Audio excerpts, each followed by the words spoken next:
ফেরাউন তার স্বর্ণখচিত বিলাসবহুল বিছানায় গভীর ঘুমে আচ্ছন্ন আছেন। হঠাৎ এক ভয়ঙ্কর দৃশ্য দেখে সে চিৎকার করে জেগে উঠলেন। তার কপালে বিন্দু বিন্দু ঘাম, সারা শরীর ভয়ে থরথর করে কাঁপছে। তার মনে হলো যেন তার শ্বাস বন্ধ হয়ে আসছে। আতঙ্কিত হয়ে সে তার প্রধান উজির হামানকে ডাকতে শুরু করল। সে বলল, হামান, কোথায় তুমি হামান? জলদি এসো। প্রাসাদের অন্য প্রান্তে হামান তখন রাজকীয় কাজে ব্যস্ত ছিল। বাদশার এমন আর্তনাদ শুনে সে সব কাজ ফেলে হন্তদন্ত হয়ে ছুটে এলো ফেরাউনের শয়নকক্ষে। এরপর হামান দেখল মিশরের দুর্দন্ত প্রতাপশালী খোদা দাবিদার ফেরাউন আজ শিশুর মতো ভয়ে কুঁকড়ে আছে।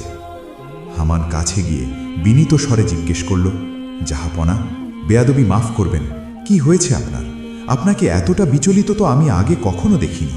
কোনো শত্রু কি আমাদের সীমান্তে আক্রমণ করেছে, নাকি কোনো দুঃসংবাদ এসেছে? ফেরাউন তখনও কাঁপছিল। সে হামানের দিকে তাকিয়ে কাঁপা কাঁপা গলায় বলল, হ্যাঁ হামান, শত্রু, তবে সে কোনো বাইরের শত্রু নয়। আমি এক ভয়ঙ্কর স্বপ্ন দেখেছি। এমন স্বপ্ন আমি জীবনে কখনো দেখিনি। আমার মনে হলো বাইতুল মুকাদ্দাসের দিক থেকে এক দাউ দাউ করা আগুনের কুণ্ডলি ছুটে আসছে। সেই আগুন মুহূর্তের মধ্যে মিশরের সব কিপ্তিদের ঘরবাড়ি জ্বালিয়ে ভস্ম করে দিচ্ছে। কিন্তু আশ্চর্য বিষয় হলো, সেই আগুন বনি ইসরায়েলদের একটা পর্ণকুঠিরও স্পর্শ করছে না। এর মানে কি হামান? আমার বুক কাঁপছে। আমার মনে হচ্ছে বড় কোনো বিপদ আসছে। হামান ছিল চতুর। সে ফেরাউনকে শান্ত করার চেষ্টা করল। বলল, জাহাপনা, আপনি শান্ত হন। আপনি তো সারাদিন রাজ্য পরিচালনায় ব্যস্ত থাকেন, তাই ক্লান্ত মস্তিষ্কে হয়তো কোনো আজে বাজে স্বপ্ন দেখেছেন। এটা নিছক মনের ভুল হতে পারে। তবুও আপনার মন যদি সায় না দেয়, তবে আমি এখনই রাজ্যের সেরা জাদুকর আর গণকদের তলব করছি। তারা নিশ্চয়ই এর সঠিক ব্যাখ্যা দিতে পারবে। ফেরাউন অস্থির হয়ে বলল, দেরি করো না হামান, এখনই ডাকো। রাজ্যের সব বড় বড় গণক, জ্যোতিষী আর জাদুকরদের এখনই দরবারে উপস্থিত করো। আমার মনের শান্তি উধাও হয়ে গেছে। আমি জানতে চাই এই আগুনের অর্থ কি। কিছুক্ষণ পর রাজদরবার লোকারণ্য হয়ে গেল। মিশরের সব নামকরা জাদুকর আর গণকরা এসে উপস্থিত হল। ফেরাউন তার সিংহাসনে বসে আছে, কিন্তু তার চোখে মুখে সেই চিরচেনা দম্ভের বদলে আজ ভয়ের ছাপ। ফেরাউন গম্ভীর কণ্ঠে প্রশ্ন করল, হে গণকের দল, আমি আজ এক অদ্ভুত স্বপ্ন দেখেছি। বাইতুল মুকাদ্দাসের আগুন আমার রাজত্ব পুড়িয়ে দিচ্ছে। তোমরা তোমাদের ইলম দিয়ে বলো, এই স্বপ্নের ব্যাখ্যা কি? সাবধান, কেউ যদি আমাকে খুশি করার জন্য মিথ্যা বলো, তবে তার গর্দান আমি দেহ থেকে আলাদা করে দেব। গণকরা কিছুক্ষণ নিজেদের মধ্যে ফিসফিস করল। তারপর প্রধান গণক ভয়ে ভয়ে এগিয়ে এলো। মাথা নিচু করে বলল, জাহাপনা, আপনার স্বপ্নের ব্যাখ্যা অত্যন্ত ভয়াবহ। আমরা বলতে ভয় পাচ্ছি, কিন্তু নক্ষত্রের গণনা যা বলছে তা হলো বনি ইসরায়েল বংশে খুব শীঘ্রই এমন এক পুত্র সন্তান জন্মগ্রহণ করবে যে আপনার রাজত্ব ধ্বংস করবে। আপনার ক্ষমতা, আপনার সিংহাসন এবং আপনার জাতির পতন তার হাতেই লেখা আছে। সে আপনাকে অপমানিত করে সিংহাসন থেকে নামাবে এবং আপনার ধর্মের পরিবর্তন ঘটাবে। এই কথা শোনা মাত্রই ফেরাউনের চোখ রাগে আগুনের মতো লাল হয়ে গেল। সে হুঙ্কার দিয়ে সিংহাসন থেকে উঠে দাঁড়ালো। রাগে তার শরীর কাঁপতে লাগল। সে চিৎকার করে বলল, কি বললে তুমি? বনি ইসরায়েলের এক সামান্য কৃতদাসের ঘরের শিশু আমার রাজত্ব ধ্বংস করবে? আমি মহান ফেরাউন, যার ইশারায় নীল নদ প্রবাহিত হয়, যার কথায় সূর্য ওঠে আর ডোবে, তাকে ধ্বংস করবে এক দুধের শিশু? অসম্ভব, এটা হতে পারে না। সে হামানের দিকে তাকিয়ে নিষ্ঠুর হাসি হাসল। তারপর বলল, হামান, শোনো, আজ থেকে, এই মুহূর্ত থেকে মিশরের প্রতিটি কোণায় আমার এই ফরমান জারি করে দাও। আমার সৈন্যরা যেন বনি ইসরায়েলের প্রতিটি ঘরে হানা দেয়। তাদের ঘরে আজ থেকে যত পুত্র সন্তান জন্মাবে সবাইকে মায়ের কোল থেকে ছিনিয়ে নিয়ে জবাই করা হবে। একটা শিশুও যেন বাঁচতে না পারে। আর তাদের কন্যা শিশুদের দাসী বানানোর জন্য জীবিত রাখা হবে। যাও হামান, আমার আদেশ পালন করো। আমি দেখতে চাই কে আমার রাজত্ব ধ্বংস করে। হামান মাথা নিচু করে বলল, আপনার আদেশ শিরোধার্য জাহাপনা। আজই বনি ইসরায়েলের ঘরে ঘরে কান্নার রোল পড়ে যাবে। লাশের পাহাড় জমবে নীল নদের তীরে। ফেরাউনের এই নিষ্ঠুর আদেশে শুরু হলো এক ইতিহাসের জঘন্যতম হত্যাযজ্ঞ। হাজার হাজার মাসুম শিশুকে মায়ের বুক থেকে কেড়ে নিয়ে হত্যা করা হলো। কিন্তু ফেরাউন জানত না, যাকে মারার জন্য এত আয়োজন করছে আল্লাহ তাকে তারই ঘরে তারই কোলে লালন পালন করার ব্যবস্থা করে রেখেছেন। ফেরাউনের সৈন্যরা যখন মিশরের ঘরে ঘরে বনি ইসরায়েলের নবজাতক শিশুদের হত্যা করতে শুরু করল, তখন মহান আল্লাহ চাইলেন তার প্রিয় নবী মুসা আলাইহিসসালামকে দুনিয়াতে পাঠাতে। মুসা আলাইহিসসালামের মা ইউকাবেদ তখন গর্ভবতী ছিলেন। তিনি প্রতিটি মুহূর্ত আতঙ্কে কাটাতেন। বাইরে ফেরাউনের সৈন্যদের বুটের শব্দ শুনলেই তার বুক কেঁপে উঠত। কিন্তু আল্লাহ অশেষ কুদরতে মুসা আলাইহিসসালাম যখন মায়ের গর্ভে ছিলেন, তখন তার গর্ভাবস্থার কোনো লক্ষণ বাইরে থেকে বোঝা যেত না। এমনকি ফেরাউনের ধাত্রীরাও তা টের পায়নি। অবশেষে সেই মাহেন্দ্রক্ষণ এলো। মুসা আলাইহিসসালাম ভূমিষ্ঠ হলেন, কিন্তু জন্মের পর মায়ের আনন্দ কোথায়? তার তো বুক ফেটে কান্না আসছিল। তিনি ভাবছিলেন, হায়, এখন যদি ফেরাউনের জল্লাদরা আমার শিশুর কান্নার আওয়াজ পায়, তাহলে তো এখনই একে হত্যা করবে। তিনি ভয়ে শিশুটিকে একটি কাপড়ে জড়িয়ে রাখলেন। ঠিক সেই সময় তার অন্তরে আল্লাহ তাআলার পক্ষ থেকে একটি ইলহাম বা ওহী সদৃশ দিক নির্দেশনা এলো। আল্লাহ পবিত্র কোরআনে বলেন, আমি মুসার মায়ের অন্তরে ইঙ্গিত দিলাম, তুমি তাকে দুধ পান করাও। যখন তুমি তার ব্যাপারে কোনো বিপদের আশঙ্কা করবে, তখন তাকে নদীতে ভাসিয়ে দাও। ভয় পেও না এবং চিন্তাও করো না। নিশ্চয়ই আমি তাকে তোমার কাছে ফিরিয়ে দেব এবং তাকে রাসূলদের অন্তর্ভুক্ত করব। ইউখাবেদ আল্লাহর ওপর ভরসা করলেন। তিনি একটি মজবুত কাঠির সিন্দুক বা বাক্স তৈরি করলেন। বাক্সের ভেতর নরম তুলো ও কাপড় বিছিয়ে দিলেন, যাতে শিশুটির কষ্ট না হয়। এরপর বুকের ধনকে শেষবারের মতো চুমু খেয়ে বাক্সের ভেতর শুইয়ে দিলেন। বাক্সের ডালা বন্ধ করার আগে তিনি আল্লাহর কাছে ফরিয়াদ করলেন। তিনি বললেন, হে আমার রব, আমি আমার কলিজার টুকরাকে তোমার হাতে সঁপে দিলাম। ফেরাউনের হাজারো তলোয়ারের চেয়ে তোমার রক্ষণাবেক্ষণ অনেক বেশি শক্তিশালী। তুমি আমার সন্তানকে হেফাজত করো। এরপর তিনি রাতের আধারে বাক্সটি নীল নদের স্রোতে ভাসিয়ে দিলেন। বাক্সটি ঢেউয়ের তালে তালে ভেসে চলল। মুসা আলাইহিসসালামের মা তখন তার মেয়ে অর্থাৎ মুসার বড় বোন মরিয়মকে ডাকলেন। তিনি বললেন, মরিয়াম, তুমি নদী দিয়ে ওই বাক্সটির পিছু পিছু যাও।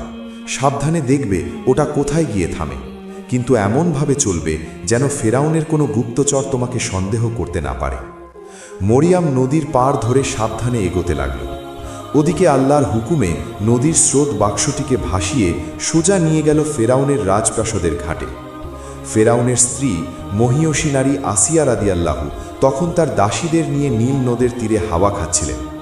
হঠাৎ দাসীদের একজন চিৎকার করে উঠল, রানীমা, দেখুন, নদীতে কি যেন একটা সুন্দর জিনিস ভেসে আসছে। মনে হচ্ছে একটি বাক্স। রানী আসিয়া আদেশ দিলেন, তোমরা জলদি গিয়ে ওটা তুলে নিয়ে এসো, দেখি ওর ভেতরে কি আছে। দাসীরা সাঁতরে গিয়ে বাক্সটি তুলে আনল। রানী আসিয়া যখনই বাক্সের ডালা খুললেন, ভেতর থেকে এক নূরের আভা তার চোখে পড়ল। তিনি দেখলেন এক ফুটফুটে শিশু শান্ত হয়ে শুয়ে আছে এবং নিজের বুড়ো আঙুল চুষছে। শিশুটিকে দেখা মাত্রই আল্লাহর ইশারায় আসিয়ার অন্তরে তার প্রতি এক গভীর মায়া ও ভালোবাসা সৃষ্টি হয়ে গেল। তিনি আবেগে বলে উঠলেন, সুবহানাল্লাহ, এত সুন্দর শিশু আমি জীবনে দেখিনি।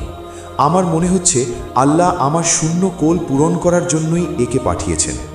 ঠিক তখনই সেখানে ফেরাউন উপস্থিত হল। সে বাক্সটি এবং শিশুটিকে দেখে চমকে উঠল। তার মনের ভেতর কুঁকড়ে থাকা ভয়টা আবার জেগে উঠল। সে গর্জন করে বলল, এই শিশু কোথা থেকে এলো? এটি নিশ্চয়ই বনি ইসরায়েলের সেই শিশু যে আমার রাজত্ব ধ্বংস করবে। জল্লাদ, এখনই একে হত্যা করো। ফেরাউনের তলোয়ার যখন শিশুটির দিকে উঠল, তখন আসিয়া ঝাঁপিয়ে পড়ে ফেরাউনের পা জড়িয়ে ধরলেন। কোরআনের ভাষায় তিনি বললেন, এই শিশু আমার ও তোমার চোখের শীতলতা হতে পারে, একে হত্যা করো না। হতে পারে সে আমাদের উপকারে আসবে, অথবা আমরা তাকে সন্তান হিসাবে গ্রহণ করব। ফেরাউন তার স্ত্রীর এই আকুতি ফেলতে পারল না। সে অনিচ্ছা সত্ত্বেও বলল, ঠিক আছে, তোমার চোখের শীতলতা হতে পারে, কিন্তু আমার নয়। তোমার খুশির জন্য একে আমি মারলাম না। এভাবেই যার ভয়ে ফেরাউন হাজার হাজার শিশু হত্যা করেছিল, আল্লাহ সেই মুসা আলাইহিসসালামকে ফেরাউনেরই ঘরে ফেরাউনেরই খরচে লালন পালন করার ব্যবস্থা করে দিলেন। ফেরাউনের প্রাসাদে শিশু মুসা আলাইহিসসালামকে আদর করে রাখা হলো। কিন্তু সমস্যা দেখা দিল অন্য জায়গায়। শিশু মুসা প্রচণ্ড ক্ষুধায় কাঁদছেন, কিন্তু কোনো ধাত্রী বা দুধমাতার দুধ তিনি মুখে নিচ্ছেন না। ফেরাউন চিন্তিত হয়ে পড়ল। মিশরের বড় বড় ধাত্রীদের ডেকে আনা হলো। তারা প্রত্যেকে চেষ্টা করল শিশুটিকে দুধ পান করাতে, কিন্তু মুসা আলাইহিসসালাম তাদের সবার বুক থেকে মুখ ফিরিয়ে নিলেন। আল্লাহ তো আগেই ওয়াদা করেছিলেন যে তিনি মুসাকে তার মায়ের কাছেই ফিরিয়ে দেবেন, তাই তিনি অন্য কোনো নারীর দুধ মুসার জন্য হারাম করে দিয়েছিলেন। ক্ষুধায় শিশুটির কান্না বাড়তে লাগল। রানী আসিয়া অস্থির হয়ে পড়লেন। প্রাসাদের সবাই যখন দিশেহারা, তখন মুসার বোন মরিয়াম, যে এতক্ষণ ভিড়ের মধ্যে লুকিয়ে সব দেখছিল, সে সাহস করে এগিয়ে এলো। মরিয়াম বিনীতভাবে বলল, হে রানীমা, আপনারা কি এমন কোনো ধাত্রী পাচ্ছেন না যার দুধ এই শিশু পান করবে? ফেরাউনের প্রহরীরা তাকে ধমক দিতে গেল, কিন্তু আসিয়া তাদের থামিয়ে দিলেন। মরিয়াম বলল, আমি কি আপনাদের এমন এক পরিবারের সন্ধান দেব যারা এই শিশুটিকে খুব যত্ন করে লালন পালন করবে এবং তারা হবে এর জন্য হিতকাঙ্ক্ষী? ফেরাউন সন্দেহের চোখে তাকালো। সে জিজ্ঞেস করল, তুমি কে? তুমি এই শিশু বা তার পরিবারকে চেনো? কেন তুমি তাদের পক্ষে কথা বলছো? মরিয়াম খুব বুদ্ধিমত্তার সাথে উত্তর দিল, জাহাপনা, আমি তাদের চিনি কারণ তারা খুব ভালো ও নেককার মানুষ। তাদের ঘরের দুধ খুব পবিত্র। হয়তো এই শিশু তাদের দুধ পান করতে পারে। আসিয়া বললেন, দেরি করো না, এখনই সেই মহিলাকে ডেকে নিয়ে এসো। মরিয়ম এক দৌড়ে বাড়ি গেল এবং তার মা ইউখাবেদকে খবর দিল। মা তো অধীরভাবে অপেক্ষা করছিলেন। তিনি দ্রুত প্রাসাদে এলেন। রানী আসিয়া শিশু মুসাকে ইউখাবেদের কোলে দিলেন। আশ্চর্য, যে শিশু ততক্ষণ কারো দুধ মুখে নিচ্ছিল না, সে তার আপন মায়ের গন্ধ পেয়েই শান্ত হয়ে গেল এবং তৃপ্তিভরে দুধ পান করতে শুরু করল। এই দৃশ্য দেখে ফেরাউন এবং আসিয়া অবাক হয়ে গেলেন। আসিয়া খুশি হয়ে বললেন, আজ থেকে তুমি এই শিশুর দুধ মাতা। তুমি একে তোমার বাড়িতে নিয়ে যাও, তাকে দুধ পান করাবে এবং লালন পালন করবে। তার সব খরচ আমরা বহন করব, কিন্তু মাঝে মাঝে তাকে আমার কাছে নিয়ে আসবে যাতে আমি তাকে দেখে চোখ জুড়াতে পারি। ইউখাবেদ তার সন্তানকে বুকে জড়িয়ে ধরলেন। তার চোখ দিয়ে আনন্দ অশ্রু গড়িয়ে পড়ল। তিনি মনে মনে আল্লাহর শুকরিয়া আদায় করলেন। আল্লাহ তার ওয়াদা সত্য করেছেন, আমি তাকে তোমার কাছেই ফিরিয়ে দেব। এভাবেই মুসা আলাইহিসসালাম তার মায়ের কাছে ফিরে এলেন, তাও সম্পূর্ণ নিরাপদে এবং রাজকীয় সম্মান ও খরচে। বছরের পর বছর কেটে গেল। মুসা আলাইহিসসালাম ফেরাউনের প্রাসাদে বড় হলেন। তিনি পেলেন রাজকীয় শিক্ষা, জ্ঞান ও প্রজ্ঞা। আল্লাহ বলেন, যখন সে যৌবনে পদার্পণ করল এবং পূর্ণ বয়স্ক হল, আমি তাকে প্রজ্ঞা ও জ্ঞান দান করলাম। সূরা কাসাস এর 14 নম্বর আয়াতে। একদিন দুপুরে মুসা আলাইহিসসালাম শহরের রাস্তা দিয়ে হাঁটছিলেন। তখন তিনি দেখলেন দুজন লোক মারামারি করছে। একজন ছিল বনি ইসরাইল বংশের, অর্থাৎ মুসার নিজের কওমের, আর অন্যজন ছিল কিবতি, অর্থাৎ ফেরাউনের বংশের। বনি ইসরাইল লোকটি মুসা আলাইহিসসালামকে দেখে সাহায্য চাইল। মুসা আলাইহিসসালাম কিবতি লোকটিকে থামানোর জন্য একটি ঘুষি মারলেন। তিনি তাকে হত্যা করতে চাননি, শুধু সরিয়ে দিতে চেয়েছিলেন। কিন্তু আল্লাহর ফয়সালা ছিল ভিন্ন। মুসা আলাইহিসসালামের হাতে এতটাই শক্তি ছিল যে সেই এক ঘুষিতেই কিবতি লোকটি মারা গেল। মুসা আলাইহিসসালাম ভয় পেয়ে গেলেন। তিনি অনুতপ্ত হয়ে বললেন, এটা শয়তানের কাজ, নিশ্চয়ই শয়তান প্রকাশ্য শত্রু। তিনি সাথে সাথে আল্লাহর কাছে ক্ষমা চাইলেন, হে আমার রব, আমি নিজের ওপর জুলুম করেছি, তুমি আমাকে ক্ষমা করো। আল্লাহ তাকে ক্ষমা করে দিলেন। পরদিন সকালে মুসা আলাইহিসসালাম শহরে বের হলেন। হঠাৎ শুনলেন গতকালের সেই বনি ইসরাইল লোকটি আজও আরেকজনের সাথে ঝগড়া করছে এবং মুসাকে ডাকছে। মুসা আলাইহিসসালাম তাকে ধমক দিয়ে বললেন, তুমি তো স্পষ্টই একজন বিভ্রান্ত লোক। তিনি ঝগড়া থামাতে গেলে ওই লোকটি ভয় পেয়ে চিৎকার করে বলে উঠল, হে মুসা, গতকাল যেমন তুমি এক কিবতীকে হত্যা করেছ, আজ কি আমাকেও হত্যা করতে চাও? তুমি কি দেশে অত্যাচারী হতে চাও? এই কথা শুনে ফেরাউনের গুপ্তচরেরা জেনে গেল যে গতকালের হত্যাকাণ্ডের আসামি মুসা। খবরটি বাতাসের বেগে ফেরাউনের কাছে পৌঁছে গেল। ফেরাউন আদেশ দিল, মুসাকে যেখানেই পাবে হত্যা করো। শহরের এক কোণা থেকে এক হিতকাঙ্ক্ষী ব্যক্তি দৌড়ে এসে মুসাকে খবর দিল, হে মুসা, মন্ত্রীরা তোমাকে হত্যা করার পরামর্শ করছে, তুমি এখনই এখান থেকে পালাও, আমি তোমার শুভাকাঙ্ক্ষী। মুসা আলাইহিসসালাম ভীত ও সতর্ক অবস্থায় মিশর থেকে বের হয়ে মাদিয়ানের পথে রওনা দিলেন। তার মনে ছিল আল্লাহর উপর ভরসা। তিনি দোয়া করলেন, হে আমার রব, তুমি আমাকে এই জালিম কওম থেকে রক্ষা করো। মুসা আলাইহিসসালাম টানা 8 দিন পথ চলার পর মাদিয়ান শহরে পৌঁছলেন। ক্ষুধায় তৃষ্ণায় তিনি ছিলেন ক্লান্ত। শহরের প্রান্তে একটি কুয়ো ছিল যেখানে রাখালরা তাদের পশুকে পানি পান করাচ্ছিল। সেখানে তিনি দেখলেন দুজন নারী তাদের পশুমাল নিয়ে একপাশে দাঁড়িয়ে, কিন্তু পুরুষদের ভিড়ের কারণে এগোতে পারছে না। মূসা আলাইহিস সালাম তাদের কাছে গিয়ে জিজ্ঞেস করলেন, তোমাদের কি হয়েছে? তোমরা পানি নিচ্ছ না কেন? তারা লজ্জিত স্বরে উত্তর দিল, আমরা পানি নিতে পারছি না যতক্ষণ না এই রাখালরা তাদের পশুকে পানি পান করিয়ে চলে যায়। আমাদের পিতা খুব বৃদ্ধ, তিনি এখানে আসতে পারেন না। মূসা আলাইহিস সালামের দয়া হলো, তিনি ভিড় ঠেলে একাই তাদের পশুগুলোকে পানি পান করিয়ে দিলেন। এরপর তিনি একটি গাছের ছায়ায় বসে আল্লাহর কাছে দোয়া করলেন, হে আমার রব, তুমি আমার প্রতি যে অনুগ্রহ নাজিল করবে, আমি তার ভিখারি। সূরা কাসাস 24। কিছুক্ষণ পর সেই দুই নারীর একজন লজ্জা জড়িত পায়ে হেঁটে এসে বলল, আমার পিতা আপনাকে ডাকছেন, আপনি যে আমাদের উপকার করেছেন তার পারিশ্রমিক তিনি দিতে চান। মূসা আলাইহিস সালাম তাদের সাথে গেলেন। তাদের পিতা ছিলেন মহান আল্লাহর এক নেক বান্দা। অনেকের মতে তিনি নবী শুআয়ব আলাইহিস সালাম। মূসা আলাইহিস সালাম তাকে তার জীবনের সব ঘটনা খুলে বললেন। বৃদ্ধ তাকে অভয় দিয়ে বললেন, ভয় পেও না, তুমি জালেম কওমের হাত থেকে মুক্তি পেয়েছ। এরপর তিনি মূসা আলাইহিস সালামকে তার এক মেয়ের সাথে বিয়ে দিলেন এবং মূসা আলাইহিস সালাম সেখানে 10 বছর থাকলেন। 10 বছর পর মূসা আলাইহিস সালাম তার স্ত্রী ও পরিবার নিয়ে মিশরের দিকে রওনা দিলেন। পথিমধ্যে তিনি তুর পাহাড়ের কাছে পৌঁছালেন। রাতটি ছিল প্রচণ্ড অন্ধকার এবং কনকনে ঠান্ডা। তার পরিবারের আগুনের প্রয়োজন ছিল। হঠাৎ মূসা আলাইহিস সালাম দূরে পাহাড়ের ওপর আগুনের মতো একটি আলো দেখতে পেলেন। তিনি তার স্ত্রীকে বললেন, তোমরা এখানে অপেক্ষা করো, আমি আগুন দেখেছি, হয়তো সেখান থেকে কোনো খবর আনতে পারবো অথবা আগুন আনতে পারবো যাতে তোমরা উষ্ণ হতে পারো। মূসা আলাইহিস সালাম যখন সেই আগুনের কাছে পৌঁছালেন, তিনি অবাক হয়ে গেলেন। তিনি দেখলেন একটি সবুজ গাছের ভেতর থেকে আগুন জ্বলছে, কিন্তু গাছটি পুড়ছে না। আগুনের তেজ যত বাড়ছে, গাছের সবুজ রং তত উজ্জ্বল হচ্ছে। এটি ছিল মহান আল্লাহর নূরের তাজাল্লি। তিনি বিস্ময়ে তাকিয়েছিলেন। এমন সময় এক গাম্ভীর্যপূর্ণ আওয়াজ ভেসে এলো, হে মূসা, নিশ্চয়ই আমি আল্লাহ, জগৎসমূহের পালনকর্তা। মূসা আলাইহিস সালাম ভয়ে কেঁপে উঠলেন। আল্লাহ বললেন, তোমার ডান হাতে ওটা কি? মূসা আলাইহিস সালাম বললেন, এটা আমার লাঠি, এর ওপর আমি ভর দিই এবং বকরির জন্য পাতা পাড়ি। আল্লাহ আদেশ দিলেন, ওটা মাটিতে ফেলে দাও। মূসা আলাইহিস সালাম লাঠিটি ফেলতেই সেটি এক জীবন্ত সাপে পরিণত হলো এবং নড়াচড়া করতে লাগল। মূসা আলাইহিস সালাম ভয় পেয়ে দৌড়ে পালাতে চাইলেন। আল্লাহ ডাক দিলেন, হে মূসা, সামনে এসো, ভয় পেও না, তুমি নিরাপদ। সাপটিকে ধরো, আমি একে আবার আগের অবস্থায় ফিরিয়ে দেব। মূসা আলাইহিস সালাম সাহসে বুক বেঁধে সাপটির ফনা ধরলেন, আর সাথে সাথে সেটি আবার লাঠিতে পরিণত হলো। এরপর আল্লাহ বললেন, এবার তোমার হাত বগলের নিচে ঢোকাও, দেখবে তা কোনো রোগ ছাড়াই উজ্জ্বল হয়ে বের হবে। মূসা আলাইহিস সালাম হাত বের করতেই সেটি পূর্ণিমার চাঁদের মতো আলো ছড়াতে লাগল।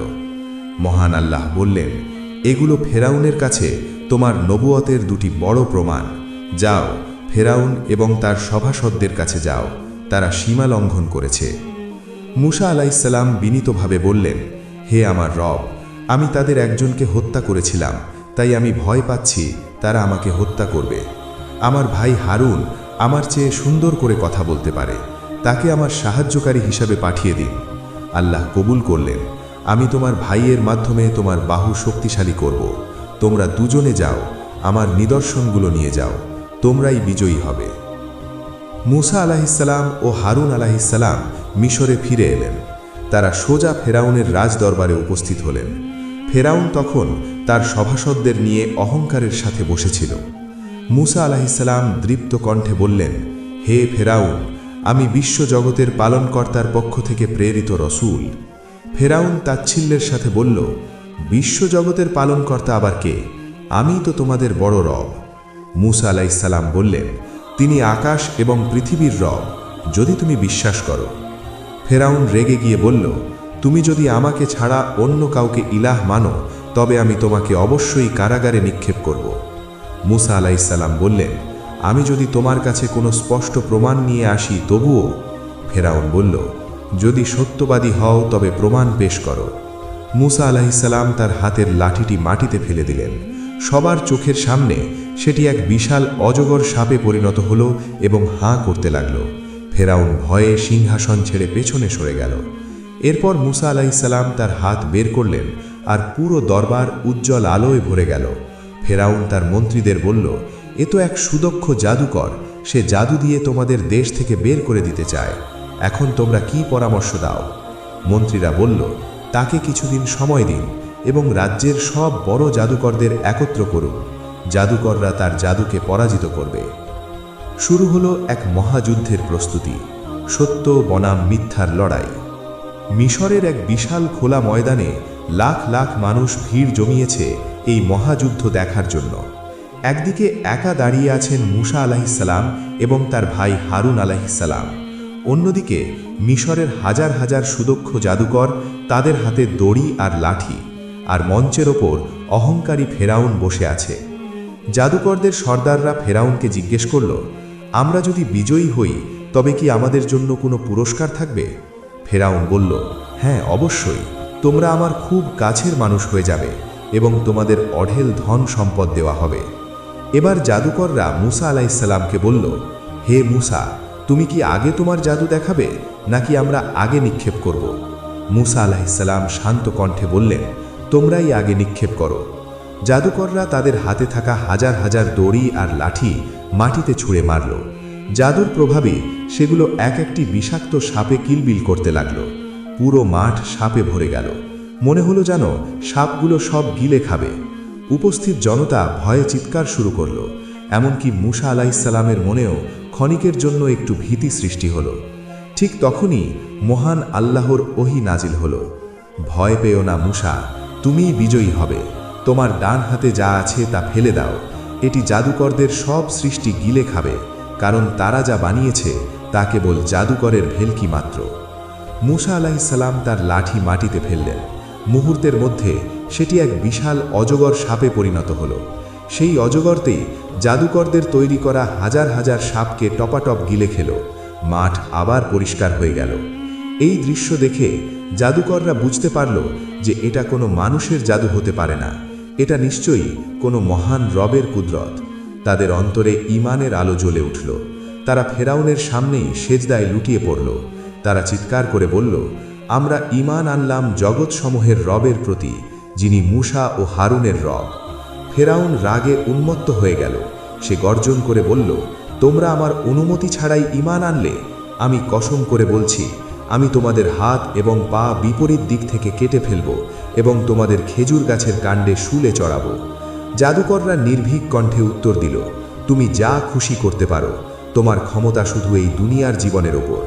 আমরা আমাদের রবের কাছে ফিরে যাব এবং তার জান্নাত পাব। তোমার শাস্তি ক্ষণস্থায়ী, আল্লাহর পুরস্কার চিরস্থায়ী।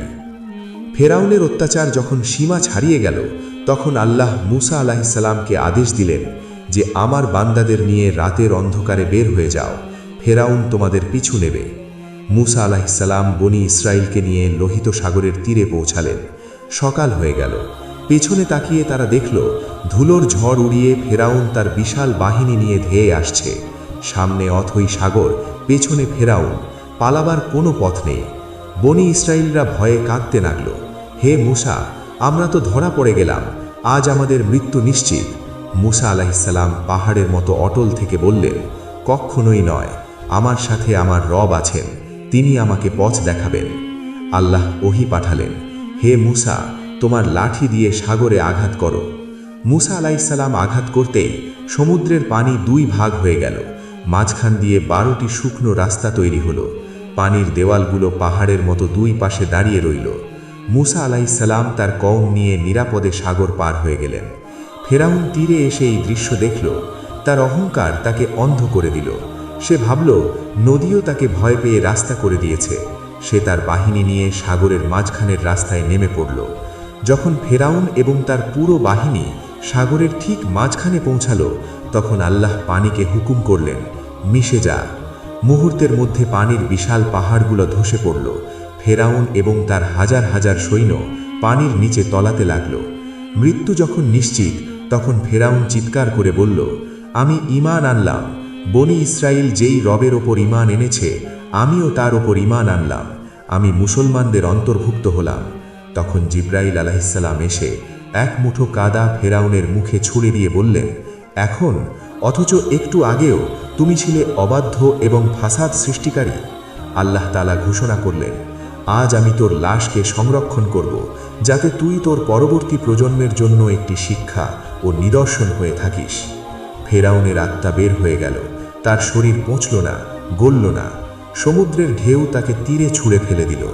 হাজার হাজার বছর পর আজও মিশরের মিউজিয়ামে তার সেই মমি রাখা আছে।